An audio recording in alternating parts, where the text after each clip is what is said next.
नमस्ते प्यारे बच्चों। तो आइए आज हम इस वीडियो के माध्यम से कक्षा 7 की गणित ऐड ग्रेड अभ्यास पुस्तिका के माध्यम से समझेंगे।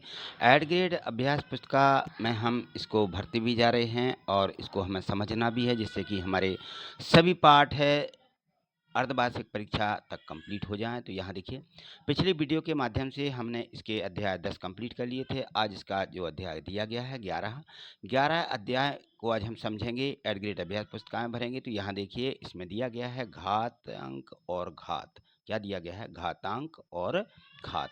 तो घातांक क्या होती है, घात क्या कहलाती है? तो देखिए, जब हम कोई बड़ी संख्या रहती है, तो बड़ी संख्या को जब हम उसको छोटे-छोटे खंडों में तोड़ लेते हैं, गुणनखंडों में तोड़ लेते हैं, तो तोड़ करके एक छोटी संख्या बन जाती है, तो वह कहलाती है हमारी घातांक। जैसे यहाँ बताया जा रहा है कि ये 10,000 1000 लिखे हुए हैं।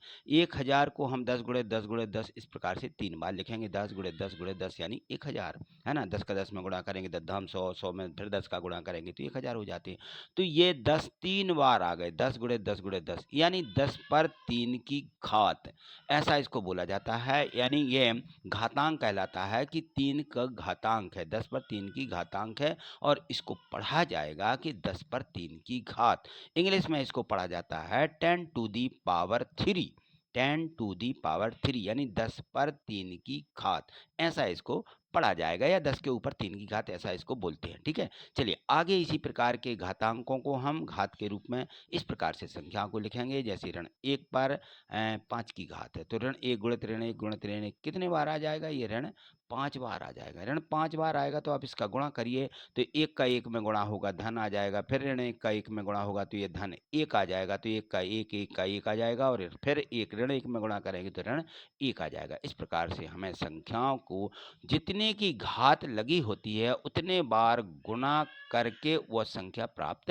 कर सकते हैं जिस पर घात लगी थी। ठीक है, तो अब चलिए आगे देखिए, कुछ इस प्रकार की घातांक दिए गए हैं और घातांकों के नियम दिए गए हैं। इन नियमों को ज़रूर आप बहुत अच्छे तरीके से समझ लीजिए और इनको याद कर लीजिए, जिससे कि आगे की जो गणित है वो हमसे बनने लगे। देखिए, यहाँ इसका व्यापक रूप दिया गया है कि यदि हम एक को हम इस प्रकार से दो घातांकों के ए पर एम की घात और ए पर एन की घात के रूप में तोड़ेंगे, तो ए पर एम और धन एन की घात यानी दोनों को जोड़ करके लिखा जाता है। और इसी प्रकार से भाग के रूप में, तो यहाँ ये गुणा के रूप में बताई जा रही है कि यदि एक ही आधार वाली घातें समान हैं और उन घातांकों का हम गुणा करते हैं, तो यहाँ ऋण 3 है, यहाँ ऋण 3 है, यह आधार है, नीचे वाला आधार होता है, ऊपर वाली घातांक कहलाती है। ऋण 3 पर 4 की घात और ऋण 3 पर यहाँ पर दी गई है 3 की घात। तो इस प्रकार से संख्याओं को ऋण 3 गुणित ऋण 3 4 बार लिखेंगे और ऋण 3 गुणित ऋण 3 ये 3 बार लिखेंगे, यानी ऋण 3 पर टोटल हम 7 की घात लिख पाएंगे। तो ये 7 की घात, तो इसका नियम बन जाता है कि यदि समान घातें इस प्रकार से होती हैं, कोई घात आगे दी गई, कोई छोटी दी गई, कोई बड़ी दी गई, तो ये एम और एन का मतलब है छोटी और बड़ी घातें हैं जिनको हम जोड़ सकते हैं। इसी प्रकार से हम गुणा करने के बाद भाग भी दे सकते हैं, घातों का भाग। तो इस प्रकार से जैसे 4 पर 7 की घात है, भागित 5 4 पर 5 की घात, आधार 4 4 हैं, घातें अलग अलग हैं, तो हमारा एम एन के रूप में वैसे ही इसको लिखेंगे। ऊपर हम 4 गुणे 4 गुणे 4 7 बार लिखेंगे, नीचे 4 गुणे 4 गुणे 4 5 बार लिखेंगे। अब ये देखें तो इनसे 1 2 3 4 ये कट गए और ये नंबर 5 कट गए, है ना? तो 4 गुणे 4 बचा, ये बचा 4 गुणे 4, 4 पर कितने की घात बच गई? यानी 4 गुणे 4 एक ये 2 की घात, 4 पर 2 की घात। तो 4 पर 2 की घात का मतलब क्या हुआ? यानी इन्हीं घातों में से 5 में से 2 की घात 5 की घात घटा दो 7 में से, तो यहाँ 7 ऋण 5 लिखा जाएगा। तो इसका नियम बन जाता है। ये नियम हमें याद रखना, जितना इनके अंडर लाइन में दिया गया है। ये घातें देखिए, ये नियम दिया गया है। तो ये यदि मान लीजिए संख्या m बड़ी है n से, तो m ऋण n ऐसा लिखा जाएगा। ये घातांक के नियम दिए गए, ये एक और व्यापक रूप गुणा के रूप में है, तो इसको भी आप याद करें। तो नंबर 1 नंबर 2 नंबर 3 ये घातांक के नियम हैं। और इसके बाद आगे देखिएगा नंबर 4, ये चौथा नियम। चौथे नियम में दिया गया है, यदि किसी संख्या पर शून्य की घात है तो उनका मतलब 1 होता है। ए पर शून्य की घात 1, 4 पर शून्य की घात 1। ठीक, इस प्रकार से ये हमें ज़रूर अच्छे से याद रखना। ये बार बार हर परीक्षा में पूछा जाता है कि किसी संख्या पर शून्य की घात होती है तो उनका मान कितना निकलता है, 1। ये हमें ध्यान रखना। आगे देखिएगा, यहाँ से हमारे ऑब्जेक्टिव प्रश्न, बहुविकल्पीय प्रश्न दिए गए हैं और इनके उत्तरों को निकाल करके यहाँ पे लिखिए। 5 पर 7 की घात, 5 पर 7 की घात, इसमें घातांक क्या है, 7 घातांक है, आधार 5 है।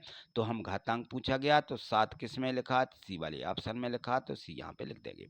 ऋण 1 पर 32 का मान बताइए, तो ऋण 1 का 32 बार गुणा करेंगे, क्योंकि सम संख्या की घात होने पर हमेशा धन संख्या आएगी और ऋण वो विषम संख्या की घात होने पर हमेशा ऋण की घात मिलेगी 1 पर। ठीक है ना, 1 की बात हो रही, तो यहाँ पर ऋण 1 आ जाए, बहुत सॉरी, यहाँ पर जो है यदि 32 है तो यहाँ पर डी वाला ऑप्शन सही होगा। यहाँ पर ऋण 1 लिखा जाएगा। क्या लिखा जाएगा, ऋण 1।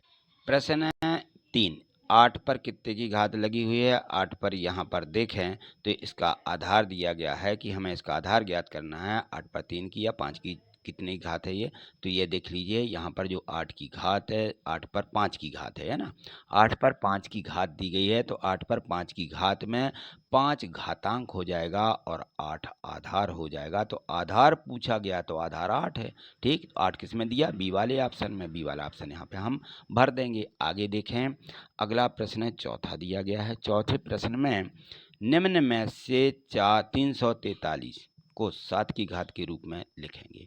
तो हम 343 के क्या करेंगे, गुणनखंड कर लेंगे। ठीक है ना, और यहाँ गुणनखंड करके देखेंगे।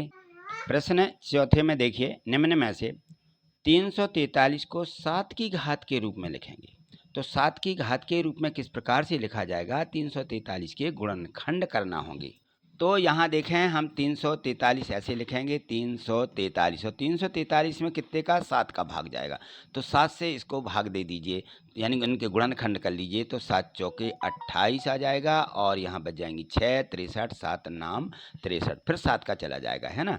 तो 7 सत्ते 49, फिर 7 का देंगे 1। तो ये 7 गुणे 7 गुणे 7 कितने बार आ जाएगा, 3 बार। तो हम इसको ऐसा लिखेंगे 7 गुणे 7 गुणे 7। ठीक है ना, ये देखिए यहाँ पे हम लिखेंगे 7 गुणे 7 गुणे 7, यानी 7 पर कितने की घात आएगी, 1 2 3, 7 पर 3 की घात सी वाले ऑप्शन में लिखी हुई है, तो हम इसको यहाँ पे लिख देंगे। ठीक, चलिए प्रश्न 5वां में दिया गया है 4 गुणे 4 गुणे 4 गुणे 4, 4 बार दिया है। इसके लिए आधार 2 लेते हुए घातांक के रूप में लिखिए। अब यहाँ हमें आधार 2 लेना है, तो 4 गुणे 4, 4 आधार तो हैं, लेकिन इनके हर एक के गुणनखंड टूट जाएंगे, 4 के 2 2, तो प्रत्येक 4 को हम क्या लिखेंगे, 2 गुणे 2, यानी होता है 4। तो ये कितने बार आ जाएगा, इसके 2 गुणे 2, इसके 2 गुणे 2, 2 गुणे 2, 2 गुणे 2, 4 दूनी 8 हो जाएंगे। तो 2 पर कितने की घात आ जाएगी, इस प्रकार से 8 की घात आ जाएगी। ठीक, तो ये सी वाले किस ऑप्शन में दिया, ए वाले ऑप्शन में दिया, 2 पर 8 की घात, यहाँ पे हम लिख देंगे। अब नीचे दिए गए प्रश्न ये देखिए, इसी प्रकार से यहाँ 6वां प्रश्न जो दिया गया है इसमें है। अब यहाँ देखिए, प्रश्न 6वें में दिया गया है कि ए पर 5 की घात, बी पर 4 की घात, सी पर 2 की घात है। इसको प्रसारित रूप में लिखिए, यानी ए पर कितने की घात है, 5 की घात, तो ए को 5 बार गुणा के रूप में लिखना है। ए गुणित ए गुणित ए गुणित ए गुणित ए 5 बार। ठीक है ना, बी पर 4 की घात है, तो बी को कितने बार लिखेंगे, 4 बार, बी गुणित बी गुणित बी गुणित बी। और सी पर 2 की घात है, तो सी गुणित सी 2 बार लिखेंगे। ठीक है ना, ये इसका प्रसारित रूप है। क्या है ये, प्रसारित रूप। ठीक, 256 को घातांकीय रूप में लिखिए। अब 256 के घातांकीय रूप कैसे बनाएंगे, 256 के गुणनखंड करिएगा। तो देखिए 256 यहाँ लिख लीजिए और क्रमशः 2 का 3 का या भाज्य संख्याओं का हम क्या करते जाएंगे, भाग देते जाएंगे। तो पहले 2 का भाग देंगे 256 में, 128 बार जाएगा। फिर 2 का भाग देंगे, जब तक हमारे 2 का भाग चला जाएगा हम देते जाएंगे। फिर 2 का भाग देंगे, 64 आ जाएगा। फिर 2 का भाग देंगे, 32 आ जाएगा। फिर 2 का भाग देना यहाँ से 32 में, तो 2 16 दूनी 32 है ना। फिर 2 का 8 आ जाएंगे, फिर 2 का 4, फिर 2 का 2, फिर 2 एकम 2, इस प्रकार से। तो ये देखेंगे 2 कितने बार आया है, यहाँ पर गिनती कर लीजिए और यहाँ पर लिख लीजिए बराबर में, 2 गुणे 2 गुणे 2 गुणे 2 गुणे 2, इस प्रकार से 8 बार आया। तो 2 पर कितनी घात हो जाएगी, 2 पर 8 की घात। उत्तर बराबर 2 पर 8 की घात। ठीक है, इसी प्रकार से 8 पर 5 की घात भागित 8 पर 5 की घात का मान ज्ञात कीजिए। अब मान ज्ञात करना है तो इसमें हमें जो घातांक के नियम हमने पढ़े हैं उन नियमों का यहाँ पे उपयोग करना है। तो देखिए यहाँ पे हम इस प्रकार से इनको लिखेंगे। यहाँ देखिए प्रश्न 7, प्रश्न 7 पर क्या दिया, 8 पर 5 की घात और 5 पर 8 पर 5 की घात का भाग लगाना है। तो हम कहाँ से करेंगे? नियमों के अनुसार। तो यहाँ नियम दिए गए हैं, देखिए 8 पर 5 की घात और इसकी घात का हमने देखा कि यदि ए पर m की घात है भागित में a पर n की घात है तो a पर m ऋण n की घात हो जाता है। तो यहाँ हम क्या करेंगे? समान आधार होने पर घातें आपस में घट जाती हैं, 5 में से 5 को घटा देंगे। 5 में से 5 को घटाने पर हमें मिल जाएगा 8 पर शून्य की घात। 8 पर शून्य की घात, तो हमने एक और नियम पढ़ा है कि किसी संख्या पर शून्य की घात का अर्थ है 1 होता है। तो a पर शून्य की घात बराबर 1, ये नियम है एक। इस नियम के आधार पर 8 पर शून्य की घात बराबर 1 आएगा, उत्तर बराबर 1 लिखेंगे। प्रश्न 8 में देखिए यहाँ पर है मानक रूप में लिखिए। यहाँ पर जो संख्या लिखी गई है इस संख्या को मानक रूप में कैसे लिखेंगे? इस संख्या को लिख लीजिए। और जब हम संख्या को मानक रूप में लिखते हैं तो कोई भी जो संख्या आती है उसकी एक संख्या के बाद दशमलव आना चाहिए। तो हमें यहाँ दशमलव लगाना, जहाँ पे 3 है यहाँ हम दशमलव लगाएंगे। दशमलव कैसे लगाया जाएगा ये देखिए। तो बाद के हम शून्यों की गिनती कर लेते हैं कि कितने शून्य हैं। 1 2 3 4 5 6 7 8 9। यहाँ पर बटे में हम संख्या कितनी लिखेंगे? 9 शून्य रखते हुए यहाँ पर हम संख्या लिख लेंगे। इसी प्रकार से उतनी संख्या का गुणा करेंगे, मान में कोई परिवर्तन नहीं हुआ। जितने का भाग दिया उतने से गुणा कर दिया, ठीक है ना। गुणा करने के बाद जो संख्या बटे वाली संख्या रहती है ये संख्या सीधी भाग के रूप में चली जाएगी, यानी दशमलव के रूप में। तो कितनी संख्याओं बाद दशमलव रखना? जितने शून्य होते हैं, 1 2 3 4 5 6 7 8 9। तो यहाँ से 9 संख्याओं बाद यहाँ दशमलव आ जाएगा।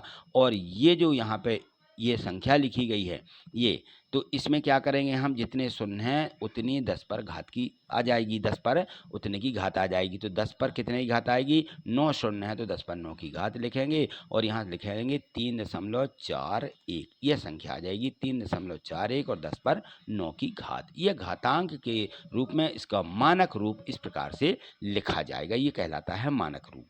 अब यहाँ देखिए प्रश्न 9 दिया, 7 पर दी गई है 2 की घात और बाहर कोष्टक बना के 3 की घात।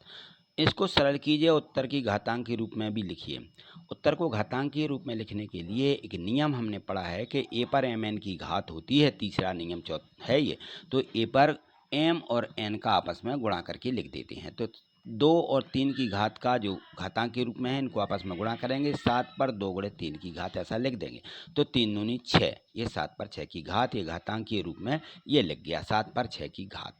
प्रश्न 10 देखिए, प्रश्न 10 में इसमें भी दिया गया है कि सरल कीजिए और उत्तर को घातांकीय रूप में लिखिए। बिल्कुल वैसे ही जैसा हमने अभी किया है वैसे ही इसको भी हमें करना है। तो यहाँ देखेंगे 2 पर 3 की घात है, बाहर से 3 की घात लगी है, 3 पर 9 की घात और 5 पर 9 की घात, ये लिखी गई संख्या।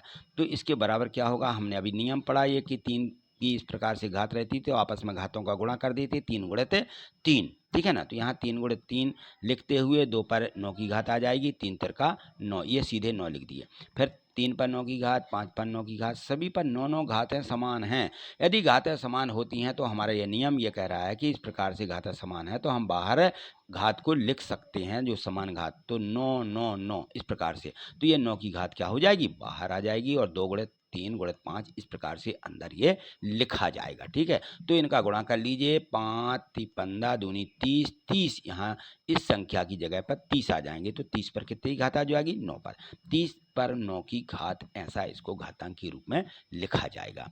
प्रश्न 11 में देखिए, इसमें दिया है कि 128 गुणित 81 को केवल अभाज्य गुणनखंडों के घातांक को गुणनफल के रूप में लिखिए। केवल हमें क्या करना है? इसके अभाज्य गुणनखंड लिखना। तो 128 के अभाज्य गुणनखंड, 81 के अभाज्य गुणनखंड लिखिए। तो 128 के अभाज्य गुणनखंड कैसे बनाएंगे? 128 के इस प्रकार से गुणनखंड निकालेंगे। 128 और 2 2 का भाग लगाते जाएंगे, ठीक है ना। 2 का भाग लगाएंगे 64 आएगा, 2 का भाग लगाएं 32 आ जाएगा, फिर 2 का भाग 16, फिर 2 का 8 आ जाएगा, फिर 2 का 4, फिर 2 का 1 आ जाएगा, ठीक है। इस प्रकार से ये 2 गुणे 2 गुणे 2 कितने बार? 7 बार आ जाएंगे। तो 2 गुणे 2 गुणे 2 गुणे 2 7 बार लिख करके 2 पर 7 की घात लगा दीजिए, ये एक घातांक के रूप में लिख गया। दूसरा है 81, 81 में 3 का भाग जाएगा, 2 का भाग नहीं जाएगा क्योंकि यह विषम संख्या है। तो 3 का भाग देंगे तो ये 27 आ जाएगा। फिर 3 का भाग देंगे 9 आ जाएगा, फिर 3 का भाग 9 में देंगे तो 3 आ जाएगा। इस प्रकार से लिखते हुए 3 3 3 3 4 बार आएगा। तो 3 गुणे 3 गुणे 3 लिखते हुए 3 पर 4 की घात लगाएंगे तो ये 3 पर 4 की घात और 2 पर 7 की घात ये गुणांकों के रूप में इसी प्रकार से लिख देंगे हम। तो ये हो जाता है इसका घातांकीय रूप में गुणनफलों के रूप में इसको लिखना। ठीक, चलिए प्रश्न 12वां देखिए। प्रश्न 12वें में दिया गया है, इसमें भी हमें कौन बड़ा है यह बताना है। तो 7 पर 2 की घात गुणे 3 और दूसरा दिया गया है 7 पर 2 की घात और बाहर लिखा हुआ है घात 3 में कौन बड़ी संख्या है। 7 पर 2 की घात माने 7 गुणे 7 और गुणे 3 लिखना। तो ये देखिए 7 गुणे 7 गुणे 3 147 आएगा। ठीक है ना, इनका गुणा कर लीजिए तो ये 7 7 49, 49 में 3 का गुणा करें तो मिल जाएगा 147। ठीक, अब अगली संख्या है 7 पर 2 की घात और 3 की घात। तो 7 पर 2 की घात का मतलब क्या है भाई, 7 पर 2 की घात है 7 गुणे 7 या 3 दूनी 6 ऐसा गुणा करिए, फिर 7 को 6 बार इस प्रकार से गुणा करेंगे तो आ जाएगा यहाँ पर देखिए 1,17,649, 1,17,649 ये बहुत बड़ी संख्या आ जाती है। 147 से ये बहुत बड़ी है। तो हम लिखेंगे कि 7 पर 2 की घात घातांक ये 3 में बड़ी है, ये 7 पर 2 की घात गुणित 3 से, तो हम लिख देंगे यह संख्या बड़ी है। ठीक है, चलिए इस प्रकार से इसको लिखना। आगे देखें, यहाँ देखिए 13वें प्रश्न में दिया है कि सूर्य और शनि के बीच की दूरी ये दी गई है। सूर्य और शनि के बीच की दूरी, शनि और यूरेनस के बीच की दूरी ये दी गई है। सूर्य और पृथ्वी के बीच की दूरी ये दी है। इन तीनों दूरियों में कौन सी अधिक दूरी है। तो देखिए सूर्य और शनि के बीच की दूरी दी गई है 1.4335 गुणित 10 पर 12 की घात इतने मीटर, और शनि और यूरेनस 1.439 और गुणे 10 पर इसमें ही 12 की घात है। इसी प्रकार से सूर्य पृथ्वी के बीच की दूरी 1.496 गुणे 10 पर 11 की घात है। ठीक है ना, ये दी गई। अब कौन सी अधिक है, तो देखिए इसको प्रसारित रूप में लिख लीजिए। जब हम इसको प्रसारित रूप में लिखेंगे तो 10 पर 12 की घात है और 1 2 3 4 संख्याओं के बाद दशमलव है तो 4 शून्य खत्म कर देंगे तो 10 पर यहाँ जो शून्य आने वाले 12 हैं वो 8 होंगे। कितने होंगे, 8। तो यहाँ पर 8 शून्य रख दीजिए संख्या लिख करके। यहाँ पर इसी प्रकार से 3 संख्या यानी 3 शून्य खत्म करते हुए 9 शून्य रख दीजिए। ठीक है, और यहाँ पर 3 संख्या हैं तो यहाँ पर भी 3 शून्य खत्म करते हुए 11 हैं तो 8 शून्य यहाँ आ जाएंगे। इस प्रकार से लिखते हुए अब देखेंगे सबसे बड़ी संख्या कौन सी है। तो शनि और यूरेनस के बीच की यह जो संख्या है ये सबसे बड़ी है। ठीक है, तो शनि और यूरेनस के बीच की दूरी अधिक है, हम यहाँ पर उत्तर के रूप में लिखेंगे। बाकी में सभी में कम संख्याएं। ठीक, यहाँ देखिए प्रश्न 14, इसमें 3 पर 7 की घात और बटे में 3 पर 2 की घात और गुणित 3 पर 5 की घात, सभी 3 3 हैं। 3 पर यहाँ भाग है, यहाँ गुणा है, तो गुणा की घात आपने पढ़े हैं कि इसमें गुणा का धन हो जाता है, घातों में जुड़ जाती हैं, और बटे वाली घातें ऋण में हो जाती हैं। ठीक, और 6 पर यहाँ पर 2 की घात, 6 पर 4 की घात और भाग लिखा 6 पर 3 की घात में किसका मान अधिक है, इनके बीच अंतर ज्ञात करें। तो देखिए इसको आप पहले तोड़ लीजिए। तो ये 7 पर ये तो 7 ऋण 2 की घात हो जाएगी और धन में आ जाएगा 5। इनको हम जब हल करेंगे तो 7 में से 2 घटाइए 5 और 5 कितना हो जाएगा 10। 7 3 पर 10 की घात, इनको गुणा कर लीजिए तो आ जाएगा। इन पर जब हम गुणा करेंगे 3 3 9 3 27 3 81, इस प्रकार से सभी का गुणा करते हुए ये हमें मिल जाएगा 59,049। ये हमारा इसका उत्तर आ जाएगा। अब इसको देखिए 6 पर 2 की घात, 6 पर 4 की घात और भागित में 6 पर 3 की घात, तो ये 4 और 2 इनको हम जोड़ के लिखेंगे और ऋण 3 लिखेंगे तो कितना आ जाएगा 4 2 6, 6 में से 3 घटा देंगे तो 3 बच जाएंगे। या ऐसे बटे में लिख करके भी आप इस प्रकार से 3 6 काट सकते हैं। 6 पर 3 अब बच जाएंगे 6 गुणे 36 और 36 में 6 का गुणा करेंगे तो 216, ये 216 है। अब बड़ी कौन सी है, देखिए पहली वाली संख्या बहुत बड़ी है, इसमें से घटाएं इसको, 216 को घटाएंगे तो यहाँ पर 58,833 ये हमारा उत्तर होगा और यह संख्या बड़ी है। इनके बीच का अंतर 58,833 निकल आएगा। ठीक, अब लास्ट प्रश्न दिया गया है 15। यहाँ 15वां प्रश्न, पैटर्न बनाकर दर्शाइए कि किसी भी संख्या पर घात शून्य का मान 1 होता है। तो कोई भी आप पैटर्न ले सकते हैं। ए पर शून्य की घात हमने 1 पढ़ा है, हमने अभी इसके पहले 8 पर शून्य की घात का मतलब भी 1 पढ़ा। तो इस प्रकार से 6 पर शून्य की घात का मतलब हम शून्य लेंगे और 6 पर 4 ऋण 3 और 4 ऋण 4 या 3 ऋण 3 या 5 ऋण 5 ऐसी कोई संख्या लेकर के कर सकते हैं। तो 6 पर 4 की घात का मतलब 4 ऋण 4 ये आ जाएगा, यानी 6 पर 4 की घात और ऋण है यहाँ तो हम बटे में 6 पर 4 की घात ऐसा लिखेंगे। फिर इसके बाद में हम दोनों को 6 गुणे 6 गुणे 6 4 बार, बटे में भी 6 गुणे 6 गुणे 6 4 बार लिखेंगे और यहाँ पर एक एक एक काटते जाएंगे। 6 एकम 6 6 एकम 6 6 एकम 6 6 एकम 6, यहाँ 1 गुणित 1 गुणित 1 गुणित 1 गुणित 1 गुणित 1 गुणित 1 आ जाएगा और यहाँ पर भी 1 गुणित 1 गुणित 1 आएगा। तो 1 गुणित 1 गुणित 1 का मतलब 1 बटे 1 आ जाएगा। 1 बटे 1, 1 का मतलब 1 ही और बटे में भी 1 का 1 हो जाएगा। तो 1 में 1 का भाग लगाएंगे तो 1 ही निकलेगा। तो किसी भी संख्या पर शून्य का घात का मान 1 होता है, यह हमारा नियम भी है और यह शब्द हमें याद रखना है। इसको, इस पूरे को याद रखना कि किसी भी संख्या पर शून्य की घात 1 होती है। 25 पर शून्य की घात लगा दें, इसका मतलब हो जाएगा 1। किसी